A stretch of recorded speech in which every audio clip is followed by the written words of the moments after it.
Hello everybody and welcome to Entrepreneurs Library TV. I'm your host, Adam Witty, W-I-T-T-Y, like clever, smart, and funny. And you're watching the most popular business book review show for entrepreneurs and business leaders.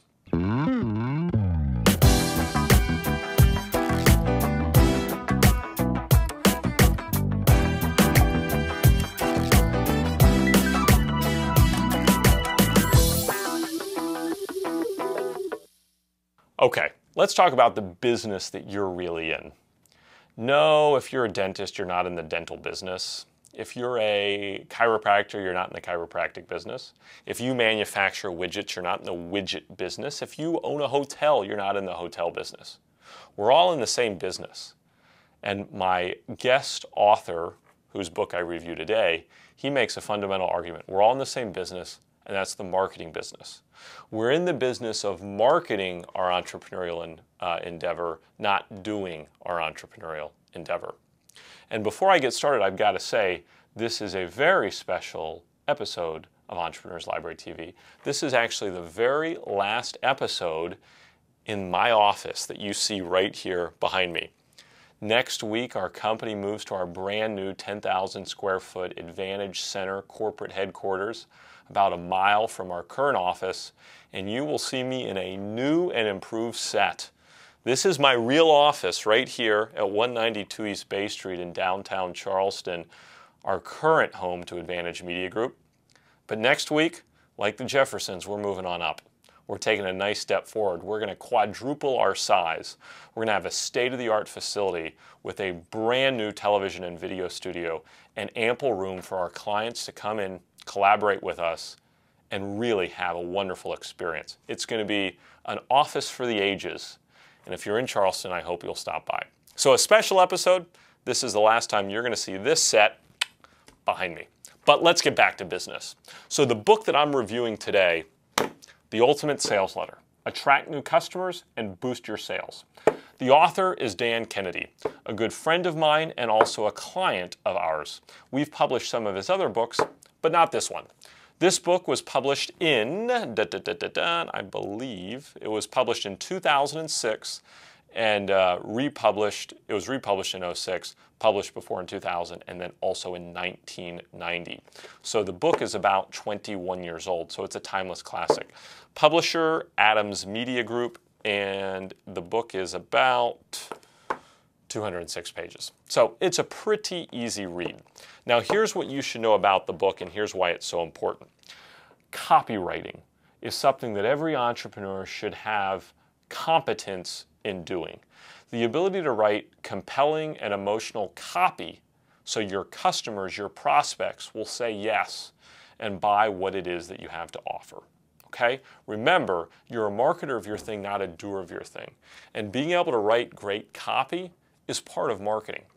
So a little bit about the author, Mr. Dan Kennedy. He's the co-founder of Glazer Kennedy Insider Circle. It's a marketing membership organization with over 15,000 paid members and a mailing list of over 150,000 people.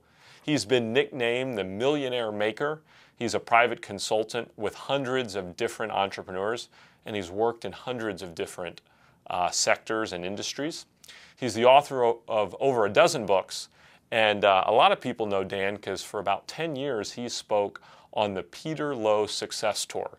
He shared the stage with Presidents Ronald Reagan, George H.W. Bush, Norman Schwarzkopf, Zig Ziglar, and a lot of other really successful individuals. And Dan was well known on the Success Tour because he outsold every other speaker that was ever on the tour. So I'm going to talk about 10 principles from this book that I think are worth knowing about. And it's about writing and creating that ultimate sales letter. So principle number 1, get into the customer. It's really simple. Your goal is understanding.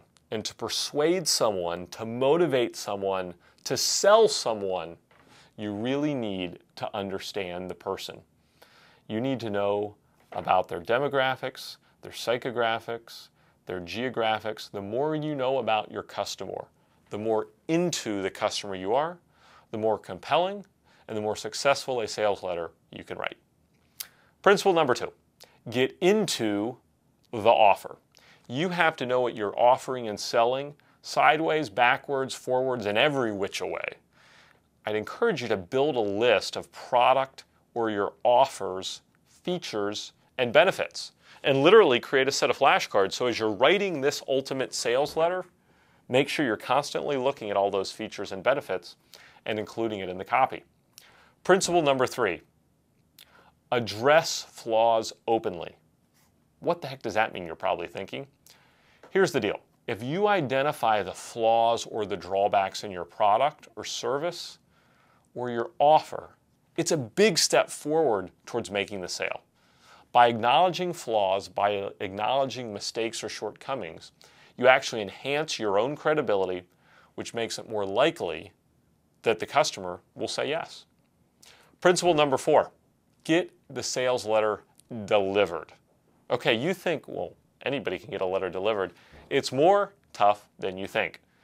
I will tell you this, mail first class, not a lesser class of postage. Always mail first class for the best shot at delivery, and also use a live stamp rather than metered mail.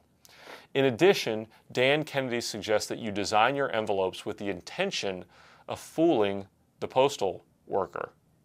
That's right. Design your mail to fool the postal worker. Unfortunately, the U.S. Postal Service wouldn't want to admit this, and they wouldn't want you to know this, but there have been a lot of marketing pieces that have never been delivered. So you've got to make sure that you're mailing the letter or the package in a way so it actually gets delivered. Principle number 5, get your sales letter looked at. Americans sort their mail standing over, can you guess? A trash can. Most mail in a household is sorted by women, not the men. And in business, oftentimes mail is assorted by the assistant to the decision maker that you're trying to reach. Also, the power of personalization, personalizing the envelope with the person and recipient's name or information that's important to them is another way to get it read and opened. Okay, principle number 6, getting your sales letter read. So we've talked about getting it delivered, we've talked about getting it opened. Well, an open piece of mail doesn't mean that it's going to be a read piece of mail. So here's what you need to know. You have to go from unwanted pest to welcome guest. Dan Kennedy tells a story of being at home in Phoenix one afternoon, and he was on the phone with a client, and somebody rings the doorbell. He pays no attention and continues talking. He hears the doorbell again, and then a loud, repeated knock. He continues to ignore what he's hearing. Finally, he sees a man in his backyard banging on his sliding glass door. Again, Dan turns the other way and pretends not to see him. Finally, he looks over and sees that the gentleman that's banging on his door is telling him that his shrubs on the side of his house are on fire. And this gentleman is trying to help him save his house so it doesn't burn down. Dan makes the point that at that very moment, this gentleman went from an unwanted pest to a welcome guest. And you have to do the same thing in the eyes of your prospect. You've got to say something that's of genuine importance to the recipient. Principle number 7, beat the price boogaboo. Compare apples to oranges. You're probably thinking, what? Apples to apples? No, apples to oranges. You're much better off with a comparison that confuses the price issue. And here's why you want to confuse price. Not to deceive people, but if you let people compare you apples to apples, there's almost always somebody that will offer a lower price. And you don't want to be in the business of selling lowest price. Because if you live on price, you also die on price. People that buy solely on price have no loyalty, and they will leave you as soon as, you guessed it, there's a lower price somewhere else. Don't sell on price. You have to address price in your sales letter, but mungle it up by doing an apples to oranges comparison rather than straight apples to apples. Also, make sure you conceal the price. The first thing that people think when they get a sales letter is they immediately go to the bottom of the letter to look at the price. And they completely pass over any of the copy that's made to persuade them to say yes. So you want to conceal the price as best you can. And finally, make sure you're saying something of genuine importance to the recipient. Because if you're saying something of genuine importance, the price factor is not nearly as important. Principle number 8. Review winning techniques and tactics.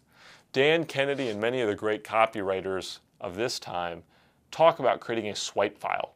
And a swipe file is a large file folder of other sales letters or marketing pieces that you've seen that have been successful, that you can copy headlines or subheadlines, formatting ideas from, etc. Remember, you don't have to invent a new swipe file, you don't have to invent a new sales letter all on your own. You can simply take pieces of other sales letters and modify them for your own use. In fact, the most intelligent copywriters do just that. Principle number 9, you guessed it, write the first draft. All of this is for shouting if you don't actually sit down and write the first draft of the sales letter. And then, of course, principle number 10 is rewrite the sales letter for style and continue to make improvements. My business book rating is 1 star, 2 stars, 3 stars, 4 stars, 5 stars. It's a 5-star book, and I'll tell you why it's a 5-star book. Remember, you're not in the whatever your thing is business, you're really in the marketing business. And the ability to write and persuade people is fundamental to success in marketing. Whether you end up writing the copy for your marketing efforts or whether you hire somebody else to do it, this book is an indispensable guide to doing that. Read it, understand it, know it. And then if you delegate the opportunity to write to somebody else in your organization, make sure they know it too. It's one of those books that should be near your computer at all times, and I can promise you'll reference time and time again. I have, and I know you will too. Quote of the book: "There's few problems in business that a good sales letter can't fix." That was said by the late, great Gary Halbert, a very famous copywriter. A little bit of me and a whole lot of you, and we're showing the world that we entrepreneurs mean business.